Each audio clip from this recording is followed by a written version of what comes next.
Back in 2017, I got one of my tracks featured on Audio Jungle. Back then, I thought that was my ticket to success. I thought that that's what every author on Audio Jungle is aiming for. Now, sales did skyrocket because of this, but I quite quickly experienced a decrease in sales once my track was off the front page. Now, I share this here with you because quite recently I got the memory on Facebook, and I share this inside the community, the SML Mastermind private community, and really share my experience as somebody who has had a track feature on a major stock platform like Audio Jungle. Now, back then I had this idea that success is one major leap, one event, something that is so big at any given time that that's what we're all aiming for. And here I am, having one of my tracks being on the front page for several weeks on the front page of Audio Jungle, and yes, sales did increase, but then I got into this mindset of fear, knowing that once that track will disappear from the front page, sales will be decreasing. And that's exactly what happened. Now, the lessons that I learned from this is, first of all, on mindset. I had the mindset, like every other composer, that I needed to be featured, I needed to be put on the front page, especially on Audio Jungle, because I was really focused back then on just Audio Jungle. And I felt like that was the dream come true.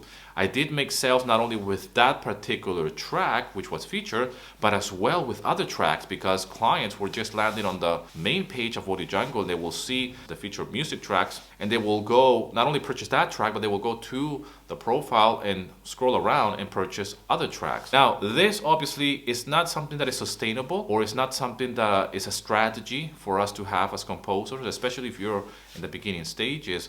Having your fingers crossed and hopefully one of your tracks will pop, or hopefully one of your tracks will be featured on a library like Audio Jungle. But nevertheless, I think that the strategy is not to have something like this. The strategy is not to have a track to be featured. The strategy is not to go viral either. And you can see this on different markets or in different industry.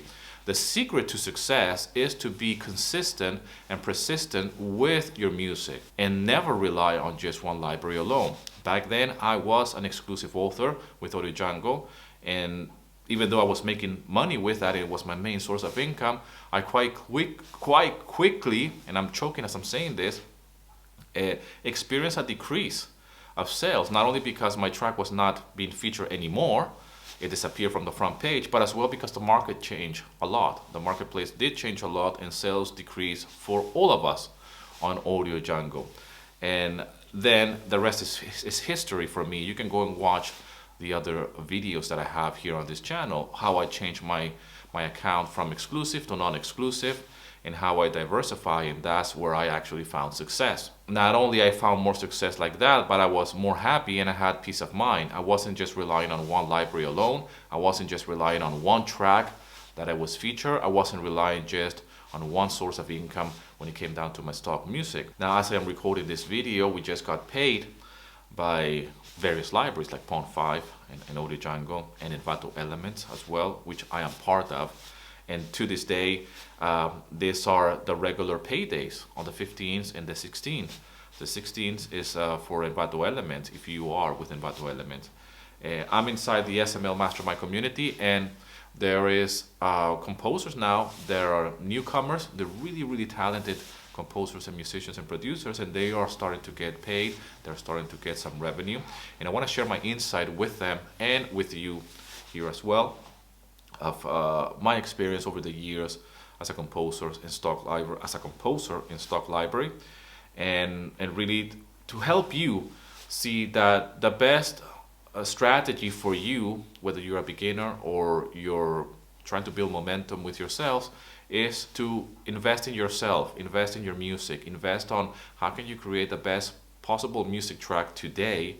And don't aim to go viral in one library or to be the best seller. Don't aim to get the badge from Audio Jungle, and hopefully that will make it better for you. The end game is revenue, and the end game is to make a profit out of your music tracks that you are uploading to these stock libraries.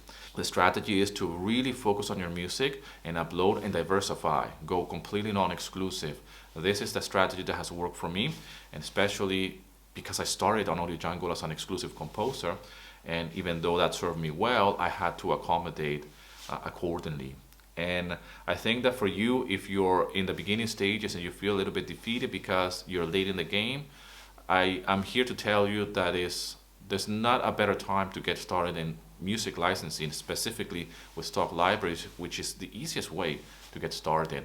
Because there is, yes, more composers, but there's also a lot of demand. There's a lot of people making content. There's a lot of YouTubers, podcasters, content creators. You can have a piece of the pie, if you will. And if you don't see it like that, then you're coming from a mindset of scarcity. I've been guilty of this, especially in the beginning when I first got started. But nowadays I see things in a different way. And it's one of the reasons why I have this YouTube channel ever since I got started in sharing my journey. I had a very bumpy start, meaning that I didn't make sales immediately, but then things changed along the way, and that's the secret to success, at least for me, was not giving up, to be persistent and to be consistent along the way. It took me 1 year to make my very first sale, but then quite quickly I started making more sales, investing on better time of how can I be more focused as a composer, compose the right type of music track, focus on my strength, change my account from exclusive to non-exclusive, diversify, try different marketplaces, see what works for me. And then I saw myself as a composer, not just an audio jungle author. Back then, like I mentioned, I was sharing the same fears like other authors on Audio Jungle. And we were after, or at least I'm going to speak for myself, by the way, not we as authors in Audio Jungle, but I was aiming for, be featured, which I got one of my tracks featured. And I was aiming to collect all the badges that Audio Jungle gives you. And I wanted to be that type of composer, like, I want to collect my badges in my profile so it looks good. That's not something that I focus nowadays at all. And I only focus on revenue. And I'm not really particularly concerned if the revenue is going to come from Audio Jungle or Pond 5 or 123RF or Melody Loops or whatever other library is at this very moment, hot or not.